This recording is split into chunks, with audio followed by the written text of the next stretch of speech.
มื้อนี้ก็มาอัปเดตเนาะเรือนซานของทางอ้ายมือพี่น้องเอ้ยเนาะนี่แหละพี่น้องเพิ่นก็ใส่ประตูประต่างอยังเรียบร้อยเลยหลังจากที่ว่าละซื้อให้เพิ่นพี่น้องเอ้าเฮ็ด2ประตูเลยบ่โอ้พี่น้องเอ้ยบ่ฮู้ว่าเพิ่นสิเฮ็ด2ประตูถ้าว่าเพิ่นเฮ็ด2ประตูก็สิซื้อให้เบิด2ตัวเนาะโอ้ไม่เพิ่นพี่น้องเอ้ยเสาเฮือนเพิ่นก็เลื่อยเฮ็ดอันเสาหัวนี่แหละพี่น้องเอ้ยเพิ่นสิเฮ็ดอันนี้บอนสวนพักนี่แหละพี่น้องเอ้ยเป็นทั่วสวนพักชาวบ้านเพิ่นก็ไปหามน้ำเนาะตกยามค่ำๆแดดๆพี่น้องเอ้ยเนาะ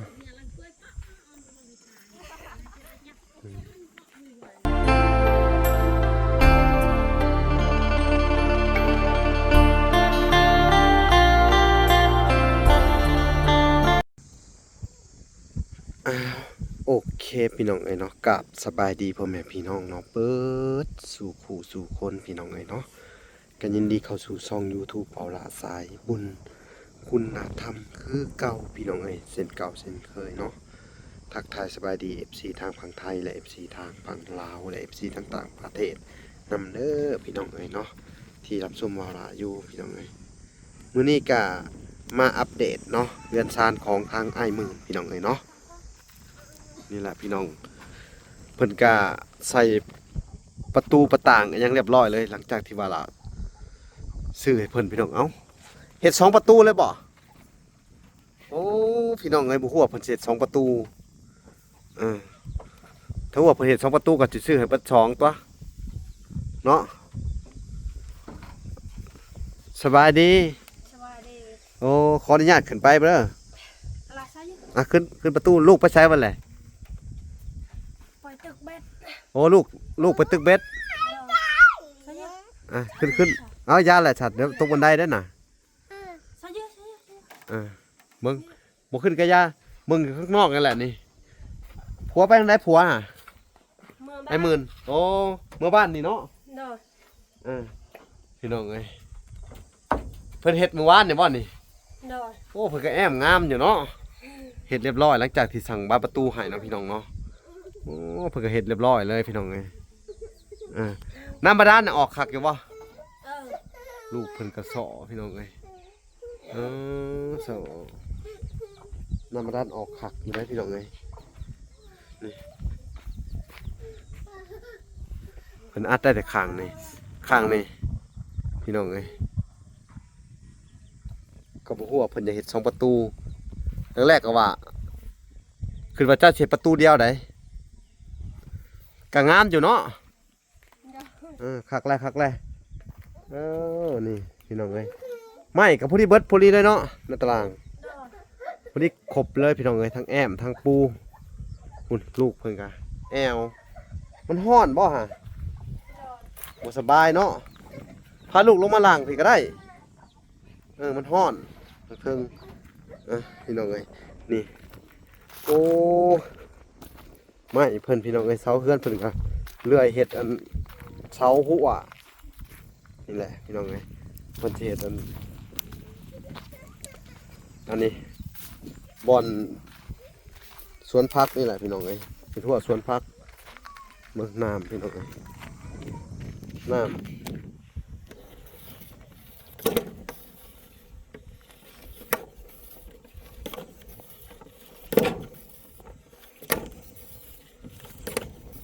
เป็นอย่างไรเนาะน้ำมันเลิกแห้งอย่างนี้พี่น้องเอ้ย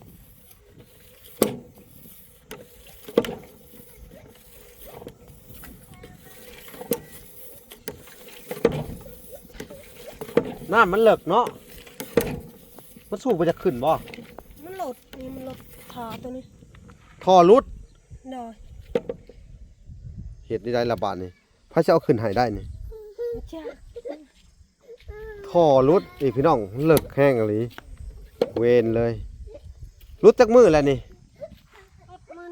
รุดมือนี่อ้าวบาดนี่ก็มิแต่ว่าดึงตัวนี้ขึ้นเด้อให้เขามาแป้งให้เด้อ อันเขาคนที่เขาเคยเห็นเขาแป้งได้อยู่ดอกเนาะ ได้ มันสิพูขึ้นมาอยู่เนาะได้แม่นบ่อ๋อพี่น้องเอ้ยอยากเบิ่งน้ำเขาว่าทอรุดก่อนพี่น้องเอ้ยมันเลิกน้ำเพิ่นอยู่นี่บ่คือน้ำก็แม่ตู้ไทยพี่น้องเอ้ยอืมทอเลิกแห้งอันนี้เพิ่นว่าลูกชายก็แอวหลายเนาะ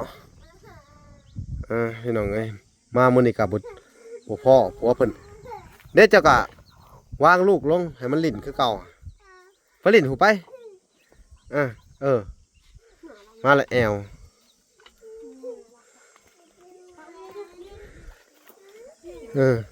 เพิ่นก็เสาะนะบ่น่ะเสาะหัวหญ้าบ่ โดย เพิ่นจะกินหยังอันน่ะแอวพี่น้องเอ้ยแอวล่ะ น้อยน้อยน้อย เก็บตะปูเก็บตะปูโอ้นี่ตะปูหล่นลงมานี่เก็บเอาเด้พี่น้องเอ้ยอันนี้ไก่เบาะและไก่เจ้าเนาะ โดย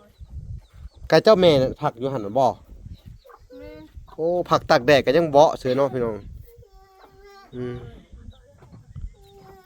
เล็กน้อยก็วัยกำลังซนวัยกำลังแอวเนาะลูกนี่พี่น้องเอ้ย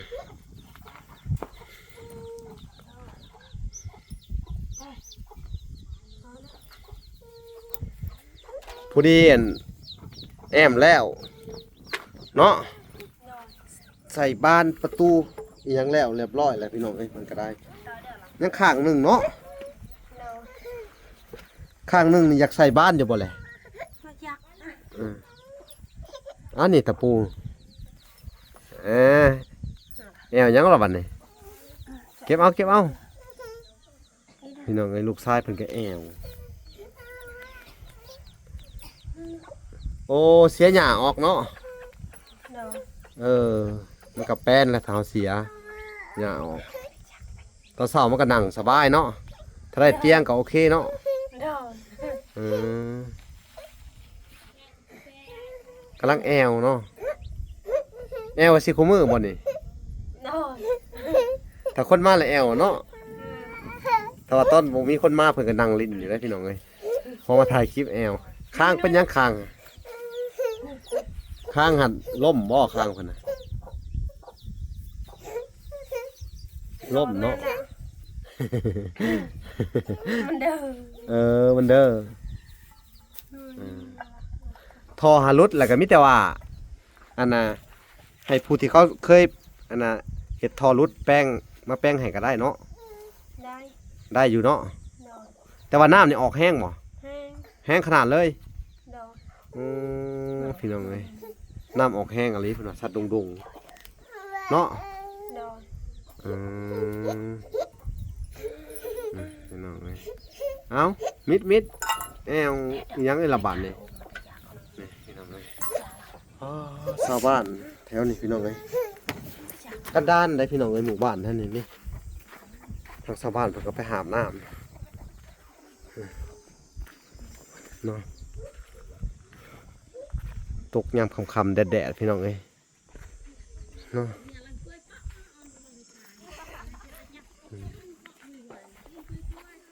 ไปตักน้ำอยู่ใช่น่ะฮะน้ำกินบ่โอ้โหเรื่องพี่น้องเอ้ยทุกใช้เพิ่นสิเข้าไปเอาน้ำมาดานครัวนี่แหละพี่น้องเอ้ยเพราะว่าน้ำแท้นี่มันค่อนข้างจะหายากพี่น้องเอ้ยน้ำอยู่น้ำกินก็ต้องไปตักมันก็ไกลคือคุ้มทั้งนั้นเนาะเพิ่นก็ย่างเป็น 2-3 กิโลพี่น้องเอ้ย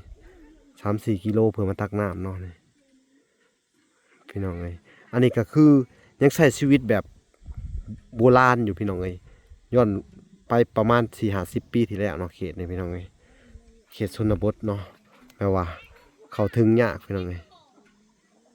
จะเป็นไปแหละผมพี่น้องเอ้ยหัวไปตักเอาน้ำกินหรือน้ำใช้เพิ่นก็บ่ปากพี่น้องเอ้ยหิวตรงลิงไปเนาะ ไปว่าสิสงสัยไปตั้งน้ำกินแต่ว่าเป็นน้ำหนองสระพี่น้องเนาะอันนี้ก็ชนบทแท้ๆพี่น้องเลยเนาะตัดภาพมาทางกัน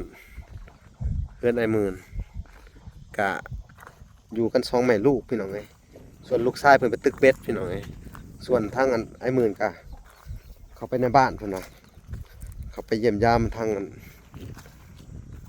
แม่เพิ่นเนาะนี่พี่น้องเลยไก่เพิ่นมื้อน่ะฮะเบาะเบิดเลยพี่น้องเลยโอ้ยังเบาะยังเหลือ4 หน่วย5 หน่วยเนาะเบาะไป3 4 หน่วยเนาะพี่น้องอันนี้ก็เป็นเรือนไก่เพิ่นเจียนออกมาแล้วเพิ่นก็สิเตรียมนี่ถ้าจูดไปสิแล้วก็เป็นบ่อนเฮ็ดสวนผักพี่น้องเอ้ยดินนี่ดีดินนี่งามเลยพี่น้องปลูกเครื่องของเนาะบริเวณหอบๆเพื่อนเพิ่นพี่น้องเอ้ยเพื่อเพิ่นอ้อมเรียบร้อยเลยต้นนี้ต้องถ้าเกิดว่าใส่ผ้าแถบก็ประมาณ2 แผ่นพี่น้องเอ้ยแอมข้างมันถ้าเวลาฝนตกมานี่มันสิสาดผ่านไปหุ่นเลยน่าจะเปียกได้พี่น้องเอ้ยถ้าว่าลมมาทางด้านเลยเนาะด้านใต้เนาะพัดเข้ามานี่ก็สามารถเปียกได้คือกันพี่น้องเอ้ยแต่ต้นนี้ฮะยากอยู่เนาะค่อนข้างจะยากอยู่ด้านหลังเลยเพราะว่ามันสิบ่พระปันใดพี่น้องเอ้ยแต่ถ้าเกิดว่าเพิ่นมีโอกาสเข้าไปในเมืองอีกบัดนี้พี่น้องเอ้ยเวลาสิซื้อผ้าแถบมาให้เพิ่นประมาณ4 แผ่นพี่น้องอัดข้างละ2 แผ่นเนาะงบประมาณที่เหลือพี่น้องเอ้ย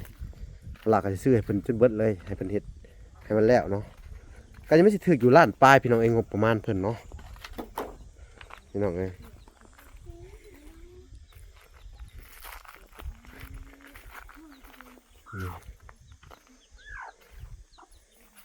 มีไก่เพิ่นพี่น้องเอ้ยเบาะใหม่ๆ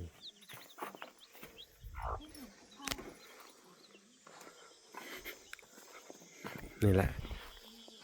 บริเวณหอบๆเพื่อนเพิ่นนี่ด้านนี้มันสิโป่งเลยพี่น้องเอ้ยนี่สิประมาณนี่แหละเพื่อนเพิ่นเขามาเบิ่งด้านเพิ่งพี่น้องลมผ่านเลยได้ต้นนี้เนาะเย็นดีเพิ่นก็ติดเรียบร้อยบานประตูพี่น้องเอ้ยเอาใส่บ่เป็นพี่น้องเอ้ยเพิ่นเอาใส่ข้างนอกบานพับมันตามหลักเราต้องพับเข้าไปข้างในเนาะพับด้านในต่อด้านในพี่น้องเอ้ยอันนี้เพิ่นพับทั้งนอกพี่น้องเอ้ยเฮ็ดคักอะไร พี่น้องเอ้ยอากาศมันนี่ก็ได้จะอยากเป็นลมพี่น้องเอ้ยหลังจากมาแต่สงกรานต์ทางพี่น้องเอ้ยอากาศนี่ร้อนแต่ว่าเจ้าอยู่สูงกว่าหมู่ได้นี่เนาะมันสิไต่ไปทางหัวลมมันก็สิทางขึ้นมานี่เย็นแน่เนาะทางทุกเจ้านี่เนาะพี่น้องไอ้บาทนี่แหละมากับโบพ่อผัวเพิ่นแต่ว่าเพิ่นก็เฮ็ดไปเรียบร้อยแล้วแหละพี่น้องเอ้ยมื้อนี้ต่อมานี่ก็สิได้เฮ็ดตัวนี้บัดนี้เนาะก็สิมุงตัวนี้เลยแม่นบ่มุงแล้วก็เฮ็ดครัวอยู่นี่เนาะก็สิให้เพิ่นเฮ็ดไปเรื่อยๆแหละพี่น้องเพราะว่ามันเฮ็ดอันน่ะเบิดมื้อบ่ได้อากาศเนาะร้อนแฮงพี่น้องเอ้ยอากาศค่อนข้างจะร้อนแล้วก็ถ้าเฮาเฮ็ดตากแดดหลายมันก็สิเป็นวินเป็นโรคลมแดดเนาะลมแดดอาการก็ห่วยพี่น้องวูบมืดตาลายพู้นแล้วแดดเนาะอันตรายพี่น้องเอ้ยเนาะโอเคพี่น้องเอ้ยทางเวลาก็สิได้ขอตัวก่อนพี่น้องเอ้ยบาดนี้เนาะก็สิได้เข้าไปผู้แหละทั้งแม่เฒ่าไทยต่อพี่น้องเอ้ยเนาะหรือว่าจังไดพี่น้องเอ้ยไปพบพ่อกันใหม่คลิปนี้ก็สิได้ขอตัวลำลาก่อนเด้อโอเคพบพ่อกันใหม่เนาะคลิปหน้าพี่น้องคลิปนี้ก็ได้มาอัปเดตเพื่อนซ่านเพิ่นเนาะเพิ่นก็ดำเนินการเสร็จสิ้นไปทีห้อยเนาะอันโตในส่วนของผาแอมในด้านอันนี้นะพี่น้องเนาะด้านหน้ามันนี่เนาะก็ถือว่าเรียบร้อยแล้วเนาะพี่น้องเอ้ยฝากติดตามคลิปตอนต่อไปพี่น้องเอ้ยคลิปนี้ขอกล่าวคำว่าสบายดีเด้อและสวัสดีพี่น้องเอ้ยกำลังสิสวัสดีเพิ่นมาแล้วนี่ มาแล้วนี่ สบายดีไหม สวัสดี โอ้มาแต่ทางไหน มาลินอยู่บ้าน โอ้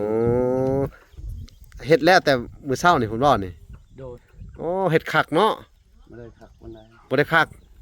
โอ้ก็โอเคได้สำนี่เนาะ โดย เฮ็ดเองบ่ต้องไปจ้างไผเนาะ บ่ มา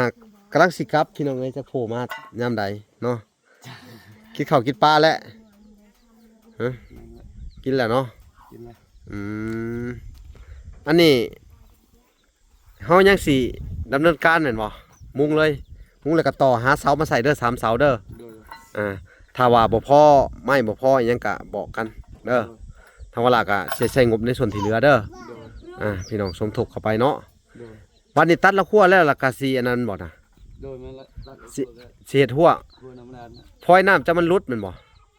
บ่แม่นพลอยน้ำลุด ท่อ ท่อมันลุด แล้วมีคนเอาขึ้นได้อยู่บ่นี่ เราก็มีคนเสียคืนถ้าเรียกเฮาแล้วก็ยังสิไปขอโมอีกขึ้นซอย ถ้ามีคนนั่นเอาขึ้นเป็นก็เอาขึ้นแล้วก็ต่อดีๆเด้อหากาวมาต่อดีมันท่อมันรุดนั่นแหละ โดย เนาะ นั่นแหละ พี่น้องเอ้ยทางเพิ่นก็มาแล้วก็ได้คุยกับเพิ่นหน่อยหนึงเนาะทางเวลาก็พาออกไปเด้อ โดย พาไปติดตามเบิ่งทางอันบ่พรกับเบาลาวสตูดิโอเพิ่นแจกเครื่องของพี่น้องเอ้ยเนาะ โดย โอเคบางเทื่อเพิ่นก็สิว่าสิเข้ามาแจกอยู่พี่แหละบ่ฮู้ว่าเพิ่นสิเข้ามาหรือบ่เนาะทางบ้านเจ้ามันไกล โดย ทางเวลาก็สิเข้าไปติดตามเบิ่งผู้แหละทางอันจุดชุมผู้แหละหลังจากเวลาได้พงศการแล้วก็ได้มาแวะหาซุมเจ้าเด้อ โดย ก็เลยทางบ่ได้เข้าไปเลยก็คิดว่าเพิ่นมาหาซุมเจ้าเลยแหล้วทางเฮาก็เลยมาเบิ่งเนาะแต่เพิ่นก็บ่ทันได้เข้ามาเนาะ โดย โอเคพี่น้องเอ้ยคลิปนี้ก็สิได้เข้ามาติดตามทางบ่พรก่อนพี่น้องเอ้ยฝากไปติดตามคลิปตอนต่อไปคลิปนี้ขอกล่าวคำว่าสบายดีเด้อ สบายดี และสวัสดีพี่น้องเอ้ยพอกันใหม่บ๊ายบาย